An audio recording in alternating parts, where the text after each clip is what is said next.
Pembukaan Undang-Undang Dasar Negara Republik Indonesia tahun 1945 telah menjelaskan kepada kita semua bahwa salah satu tujuan negara adalah melindungi segenap bangsa dan seluruh tumpah darah Indonesia dan untuk memajukan kesejahteraan umum. Dan dalam hal ini selaras dengan teori welfare state atau negara kesejahteraan yang disampaikan oleh Profesor Cronenberg. Assalamualaikum, Shalom, Om Swastiastu, Namo Buddhaya, Salam Kebajikan.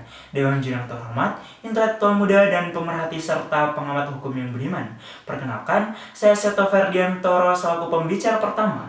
Dan dalam hal ini, standing position kami adalah menyepakati dan mendukung adanya mosi kali ini, yakni stimulus ekonomi pemerintah memberi kepastian hukum bagi pengusaha makro dalam menghadapi resesi ekonomi akibat pandemi COVID-19. Adapun terkait latar belakang munculnya mosi kali ini, di mana yang pertama bahwa implikasi pandemi COVID-19 telah berdampak terhadap pertumbuhan ekonomi nasional yang mengalami perlambatan dan penurunan penerimaan negara dan peningkatan belanja negara, sehingga diperlukan berbagai upaya pemerintah untuk melakukan penyelamatan kesehatan dan perekonomian nasional dengan terhormat, dengan fokus pada belanja untuk kesehatan, social safety net, serta pemulihan perekonomian termasuk untuk dunia usaha dan masyarakat terdampak dengan jalan terhormat, sehingga adanya dampak terhadap ancaman semakin memburuknya sistem keuangan yang ditunjukkan dengan penurunan berbagai aktivitas ekonomi domestik karena langkah-langkah penanganan COVID-19 yang beresiko pada ketidakstabilan makroekonomi dan sistem keuangan negara perlu dimitigasi bersama oleh pemerintah maupun koordinasi kebijakan dalam KSSK dengan jalan terhormat, sehingga diperlukan berbagai upaya pemerintah dan lembaga terkait untuk melakukan tindakan antisipasi atau forward looking untuk menjaga stabilitas sektor keuangan. Sehingga pemerintah dan lembaga terkait perlu segera mengambil kebijakan dan langkah-langkah luar biasa atau extraordinary dalam rangka penyelamatan perekonomian nasional dan stabilitas sistem keuangan melalui berbagai kebijakan relaksasi yang berkaitan dengan pelaksanaan APBN serta memperkuat kewenangan berbagai lembaga dan sektor keuangan. Dan dalam hal ini, Dewan Jurnal terhormat, sebelum saya memasuki bangunan argumentasi dari tim kami, izinkanlah saya selaku pembicara pertama untuk mendefinisikan beberapa poin pada mosi kali ini, di mana yang pertama, stimulus ekonomi adalah kebijakan ekonomi dalam hal keuangan yang diberlakukan oleh pemerintah untuk mengatasi krisis ekonomi atau mempercepat pembangunan ekonomi. Dan yang kedua, pengusaha makro atau usaha makro dapat kita maknai bahwasanya dalam hal ini adalah memberikan dampak terhadap perekonomian nasional yang secara luas dengan jalan terhormat, karena menyerap daya tenaga kerja tinggi dengan jumlah nilai produksi yang besar pula, dan tentunya dalam hal ini memberikan kontribusi yang besar bagi pertumbuhan ekonomi dan pendapatan nasional serta PDB dengan jalan terhormat, sehingga diperlukan kebijakan-kebijakan sebagai upaya pemerintah dalam memberikan kepastian hukum pada kondisi resesi dengan pandemi COVID-19 bagi pelaku usaha makro. Dan yang ketiga, dapat kita maknai dalam hal ini kepastian hukum yang disampaikan oleh Gustav Redbrook dalam teori 3 nilai hukum adalah mengatur secara jelas dan logis dengan jalan terhormat. Jelas dalam artian tidak menimbulkan keraguan-keraguan atau multitafsir dengan jalan terhormat, dan logis dapat kita maknai menjadi suatu sistem norma dengan norma lain sehingga tidak berbenturan atau menimbulkan konflik norma. Dan yang terakhir, dilansir dari The Economic Times pada 5 November tahun 2020, resesi adalah perlambatan atau kontraksi besar-besaran dalam kegiatan ekonomi. Dalam hal ini, penurunan pengeluaran yang signifikan umumnya mengarah pada resesi. Melihat apa yang disampaikan Menteri Keuangan Sri Mulyani Indrawati mengatakan bahwa akibat pandemi COVID-19, ekonomi Indonesia mengalami tekanan yang sangat luar biasa dengan jalan terhormat. Oleh karena itu, pemerintah terus berupaya merespon dan menghadapi kondisi COVID-19 ini dengan berbagai pencegahan dalam bentuk kebijakan dan stimulus. Dalam hal ini dapat kita lihat asesmen kondisi faktual perekonomian dan sektor keuangan menunjukkan perlu extraordinary action untuk menangani dan mencegah krisis ekonomi yang bisa mengancam stabilitas sektor keuangan atau SSK dengan jurnal terhormat, di mana yang pertama terjadi penurunan daya beli masyarakat dan konsumsi, dan yang kedua penundaan dan penurunan investasi, dan yang ketiga gangguan kinerja dunia usaha, dalam hal ini penurunan profit hingga kebangkrutan, dan yang keempat stabilitas sektor keuangan atau volatilitas sektor keuangan termasuk depresi rupiah serta peningkatan non-performing loan dan insolvency, dan yang terakhir penurunan ekspor impor, dan dalam hal ini disrupsi rantai pasokan global dan penurunan harga komoditas dan jurnal terhormat, sehingga hal tersebut menjadi latar belakang adanya hal ihwal kegentingan memaksa sehingga dikeluarkan Undang-Undang Nomor 2 Tahun 2020 tentang Perpu Nomor 1 Tahun 2020 tentang penanganan pandemi COVID-19 dan atau dalam rangka menghadapi ancaman yang membahayakan perekonomian nasional dan atau stabilitas sistem keuangan menjadi undang-undang. Hal tersebut memberikan kepastian hukum terhadap dunia pengusaha khususnya usaha makro. Selain itu, pemerintah dan otoritas dapat melaksanakan extraordinary action yang diperlukan, termasuk pelebaran defisit melebihi 3% PDB dan hal-hal lain dalam menjaga stabilitas sektor keuangan. Dan dalam hal ini dapat kita lihat Badan Pusat Statistik atau BPS RI mengumumkan pertumbuhan ekonomi Indonesia pada kuartal ketiga tahun 2020 mencatat kontraksi ekonomi atau minus sampai 3,49%. Dan artinya dalam 2 kuartal berturut pertumbuhan ekonomi domestik bruto mencatat pertumbuhan negatif. Dapat kita lihat sebelumnya Dewan Jurnal Terhormat, pada kuartal kedua pertumbuhan ekonomi tercatat minus sampai 5,32% Dewan Jurnal Terhormat. Sehingga kembali kami tegaskan bahwa kami tetap mendukung apa yang menjadi kebijakan-kebijakan pemerintah untuk memberikan kepastian hukum melalui peraturan perundang-undangan sehingga menjadikan sebagai pedoman khususnya bagi pengusaha makro untuk menghadapi kondisi resesi ekonomi di tengah pandemi COVID-19. Sekian dan terima kasih, salam Insan Yuris.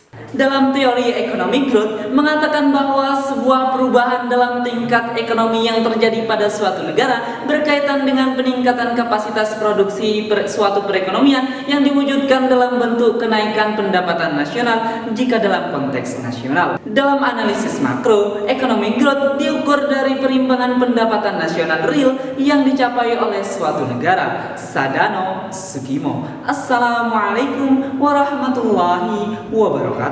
Dewan juri yang terhormat, intelektual muda, serta sivitas akademika yang berbahagia. Perkenalkan, saya Muhammad Jadil Akbar sebagai pembicara kedua yang akan memaparkan mosi pada perdebatan kali ini dalam ranah yuridis normatif. Memasuki bangunan argumentasi kami berangkat dari pasal 22 ayat 1 Undang-Undang Dasar Negara Republik Indonesia tahun 1945. Dalam hal ihwal kegentingannya memaksa, Presiden berhak menetapkan peraturan pemerintah pengganti undang-undang. Pasal tersebut sebagai wujud hadirnya pemerintah Indonesia untuk memberi kepastian hukum dalam kegentingannya memaksa berupa pandemi COVID-19 yang mengancam perekonomian senegara, sehingga pemerintah melakukan upaya antisipasi atau looking forward guna mencegah krisis ekonomi selama pandemi COVID-19 berupa stimulus ekonomi yang diluncurkan untuk meringankan beban dunia usaha di tengah pandemi COVID-19 tersebut. Dewan juri yang terhormat, sejumlah rangkaian stimulus ini dirangkum dalam Undang-Undang Republik Indonesia Nomor 2 Tahun 2020 tentang penetapan peraturan pemerintah pengganti Undang-Undang Nomor 1 Tahun 2020 tentang kebijakan keuangan negara dan stabilitas sistem keuangan untuk penanganan pandemi COVID-19 dan atau dalam rangka menghadapi ancaman yang membahayakan perekonomian nasional dan atau stabilitas sistem keuangan menjadi undang-undang. Hal ini sesuai dengan teori yang digagas oleh Prof. Krenenberg, yakni teori welfare states, yang dimana negara harus secara aktif mengupayakan kesejahteraan dan bertindak adil yang dapat dirasakan oleh seluruh masyarakat secara merata dan seimbang. Dewan Juri yang terhormat, hal ini bisa kita lihat dalam pasal 2 huruf F Undang-Undang Nomor 2 Tahun 2020, yang dimana menerbitkan surat utang negara, surat berharga syariah negara dengan tujuan tertentu, khususnya dalam rangka pandemi COVID-19, untuk dapat dibeli oleh Bank Indonesia, BUMN, investor korporasi, dan investor retail. Dewan Juri yang terhormat, sehingga dengan adanya landasan hukum tersebut, dana yang didapatkan dari surat hutang ini akan dipegang oleh pemerintah dan disalurkan ke dunia usaha yang melalui kredit khusus yang dibuat semurah mungkin, serta tujuan adanya surat hutang adalah untuk menopang perusahaan-perusahaan, khususnya perusahaan makro, agar mereka bisa melakukan kegiatan usaha dengan sebaik mungkin dan untuk mengurangi terjadinya PHK. Dewan Juri yang terhormat, dengan kepastian hukum inilah stimulus ekonomi pemerintah memberikan kepastian hukum bagi pengusaha makro memiliki konsekuensi logis terhadap perusahaan mikro di bawahnya, sehingga stimulus yang diberikan oleh pemerintah dirasakan oleh segala aspek secara merata dan seimbang sesuai dengan teori welfare state yang digagas oleh Prof. Krenenberg itu sendiri. Dewan Juri yang terhormat, kemudian melihat peraturan Menteri Keuangan Nomor 44 Tahun 2020 tentang insentif pajak untuk wajib pajak terdampak pandemi COVID-19, menjelaskan bahwasanya ada 5 stimulus fiskal yang dijalankan oleh pemerintah, diantaranya PPh pasal 21 ditanggung pemerintah. Hal ini diatur untuk pekerja di seluruh sektor industri manufaktur yang punya income sampai 200 juta per tahun, dengan nilai ditanggung diperkirakan senilai 8,6 triliun rupiah. Hal ini kemudian diatur di dalam bab 2 insentif PPh pasal 21. Selain itu, pembebasan PPh pasal 21. Hal ini mengatur bagi 19 sektor industri manufaktur, baik di lokasi KITE atau kemudahan impor tujuan ekspor dan non KITE, diatur dalam bab 4 insentif PPh pasal 22 impor. Dewan Juri yang terhormat, di sisi lain ada juga pengurangan angsur PPh pasal 25 sebesar 30% diperuntukkan bagi korporasi berupa pemotongan 30% bagi 19 sektor industri manufaktur baik di lokasi KITE dan non KITE berdasarkan rekomendasi dari Kadin dan Apindo. Dewan Juri yang terhormat, yang dimana hal tersebut diatur dalam bab 5 insentif angsuran PPh pasal 25. Selain itu, Menteri Keuangan Republik Indonesia juga melengkapi paket kebijakan stimulus fiskal dengan menyiapkan paket kebijakan non-fiskal yang bertujuan untuk lebih memberikan dorongan terhadap kegiatan ekonomi ekspor dan impor. Dewan Juri yang terhormat, adapun 4 stimulus non-fiskal diantaranya, yang pertama adalah penyederhanaan dan pengurangan jumlah larangan dan pembatasan atau bisa kita sebut dengan lartas untuk aktivitas ekspor yang tujuannya untuk meningkatkan kelancaran ekspor dan impor. Dewan Juri yang terhormat, serta dengan untuk melancarkan adanya daya saing itu sendiri. Dewan Juri yang terhormat, sehingga dokumen health certificate serta fee legal tidak lagi menjadi dokumen persyaratan ekspor kecuali diperlukan oleh eksportir. Penyederhanaan dan pengurangan jumlah larangan dan pembatasan atau bisa kita sebut dengan lartas inilah untuk aktivitas impor, khususnya bahan baku yang tujuannya untuk meningkatkan kelancaran dan ketersediaan bahan baku itu sendiri.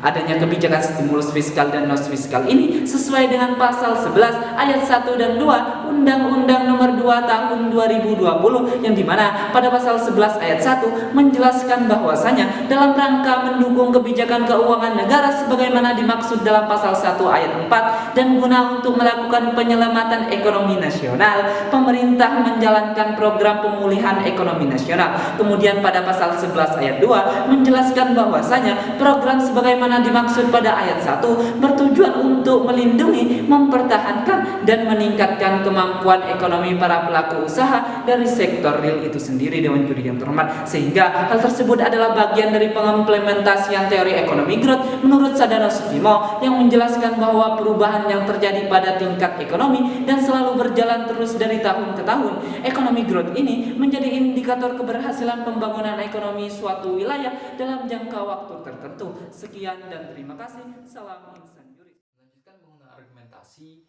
Izinkan saya, Ahmad Kurniawan selaku pembicara ketiga akan memperkuat bangunan argumentasi yang telah disampaikan oleh pembicara pertama hingga pembicara kedua kami dalam ranah penguatan dasar yuridis, studi komparatif, dan fakta empiris di lapangan. Yang pertama, poin argumentasi kami berangkat dari teori 3 nilai hukum yang digaungkan oleh Gustav Redbruch, yang dimana membagi nilai hukum menjadi 3 dasar nilai, yakni yang pertama adalah nilai keadilan, yang kedua adalah nilai kemanfaatan, dan yang ketiga adalah nilai kepastian hukum. Makna nilai kepastian hukum secara normatif menurut Gustav Redbruch itu sendiri ketika suatu peraturan tersebut telah jelas dan logis, yang dimana jelas dalam artian tidak menimbulkan keraguan atau multitafsir, dan logis dalam artian tidak menentangkan atau mempertentangkan antara norma satu dengan norma yang lainnya. Tentu dalam teori ini sejalan dengan apa yang telah dilakukan oleh pemerintah pada saat ini yang telah melakukan stimulus ekonomi dalam ranah menghadapi pandemi COVID-19 ini dalam ranah sektor ekonomi, khususnya untuk memudahkan para pelaku usaha pengusaha pada bidang makro, di mana Dewan Hakim kami hormati. Poin argumentasi kami kedua, di mana pada relaksasi perpajakan telah dimudahkan oleh pemerintah itu sendiri dalam stimulus ekonomi pada Undang-Undang Nomor 2 Tahun 2020 tentang keuangan negara dan stabilitas sistem keuangan untuk penanganan pandemi COVID-19 dan atau dalam rangka menghadapi ancaman yang membahayakan perekonomian nasional dan atau stabilitas sistem keuangan menjadi undang-undang, yang dimana disebutkan pada bagian ketiga kebijakan di bidang perpajakan pasal 4 ayat 1-nya menyebutkan bahwasanya penyesuaian tarif pajak penghasilan wajib pajak badan dalam negeri dalam bentuk usaha tetap, kemudian perpanjangan waktu pelaksanaan hak dan pemenuhan kewajiban perpajakan. Relaksasi perpajakan untuk pengusaha makro bukan hanya itu saja dan dihormati. Pada pasal 5 ayat 1 Undang-Undang Nomor 2 Tahun 2020 ini menjelaskan tentang bagaimana penyesuaian tarif pajak penghasilan wajib pajak badan dalam negeri dan bentuk usaha tetap berupa penurunan tarif sebesar 22% yang berlaku pada tahun 2020 hingga 2021. Kemudian sebesar 20% yang mulai berlaku pada tahun pajak 2022. Kemudian dalam hal ini juga terdapat peraturan pemerintah nomor 30 tahun 2020 tentang penurunan tarif pajak penghasilan bagi wajib pajak badan dalam negeri yang berbentuk perseroan terbuka. Jelas Dewan Juri yang kami hormati, dalam hal ini pemerintah telah memberikan relaksasi pajak atau kemudahan itu sendiri bagi para pengusaha makro khususnya. Kemudian bukan hanya berhenti pada situ saja dan kami hormati, stimulus juga diberikan dalam sektor impor dan ekspor. Hal ini dapat kita lihat pada Peraturan Menteri Keuangan Republik Indonesia Nomor 30 PMK Tahun 2020 tentang penundaan pembayaran cukai untuk pengusaha pabrik atau importir barang cukai yang melaksanakan pelunasan dengan pelepasan pita cukai itu sendiri. Sehingga telah terkonstruksi secara jelas Dewan Juri yang kami hormati bahwasanya apa yang telah diberikan oleh pemerintah ini dalam hal stimulus ekonomi memberikan kepastian hukum atau jaminan hukum agar menjadi pedoman atau arah gerak bagi para pengusaha makro yang secara efektif dalam menghadapi resesi ekonomi untuk meningkatkan kembali produktivitasnya pada masa resesi ekonomi akibat pandemi COVID-19 pada saat ini. Kemudian melanjutkan bangunan argumentasi kami yang ketiga, hal ini sejalan dengan press conference langkah penguatan perlindungan sosial dan stimulus ekonomi menghadapi dampak COVID-19 oleh Kementerian Keuangan Republik Indonesia di Jakarta pada 1 April 2020 lalu dan dihormati, yang dimana telah memberikan penjelasan terkait bagaimana relaksasi pajak penghasilan pasal 22 impor, yang dimana relaksasi ini diberikan melalui skema pembebasan pasal 22 impor kepada 19 sektor tertentu, yang dimana wajib pajak KITE dan wajib pajak KITE IKM pembebasan PPh pasal 22 impor ini diberikan selama 6 bulan terhitung mulai bulan April hingga September 2020 dengan total perkiraan pembebasan sebesar 8,15 triliun rupiah dan kami hormati. Kemudian daripada itu, stimulus yang ekstensif untuk menangani COVID-19 ini dan mencegah krisis ekonomi ini juga telah diterapkan di 183 negara untuk bagaimana konsep stimulusnya. yakni ada stimulus fiskal, kemudian penjaminan pinjaman, dan kemudian ada penundaan pembayaran kredit, serta adanya pelonggaran syarat kredit itu sendiri, Dewan Hakim kami hormati. Kemudian daripada itu, apabila kita melakukan studi komparatif dengan melihat negara lain, sebenarnya bukan hanya Indonesia, beberapa negara lain juga telah mengalami resesi ekonomi, Dewan Hakim kami hormati. Di antaranya adalah Amerika Serikat, Singapura, Korea Selatan, hingga Uni Eropa dan juga Hong Kong. Yang kemudian sebenarnya berdasarkan data yang kami himpun dari Badan Pusat Statistik Nasional Republik Indonesia, bahwa pada triwulan 3 2020 ini perekonomian Indonesia sebenarnya tumbuh sebesar minus 3,49% year on year. Hal ini membaik dari triwulan sebelumnya yang sebesar minus 5,32% year on year. Tentunya dan hakim yang kami hormati, hal ini menunjukkan bahwasanya proses pemulihan ekonomi dan pembalikan arah atau turning point dari aktivitas ekonomi nasional menunjukkan ke arah zona positif, yang dimana seluruh komponen pertumbuhan ekonomi ini, baik dari sisi pengeluaran mengalami peningkatan maupun dari sisi produksi, kemudian perbaikan kinerja perekonomian ini juga didorong oleh peran-peran stimulasi fiskal atau peran dari instrumen APBN di dalam penanganan pandemi COVID-19 dan program pemulihan ekonomi nasional, sebagaimana yang disampaikan oleh Sri Mulyani selaku Menteri Keuangan itu sendiri. Oleh karena itu dan hakim kami hormati, sikap kami secara tegas bahwasanya tetap mendukung apa yang menjadi kebijakan-kebijakan pemerintah untuk memberi kepastian hukum melalui peraturan perundang-undangan yang ada sebagai pedoman khususnya bagi pengusaha makro untuk menghadapi kondisi resesi ekonomi akibat COVID-19. Kemudian, sekali lagi, kami menyatakan bahwa kami sepakat terhadap mosi kita kali ini. Sekian dan terima kasih.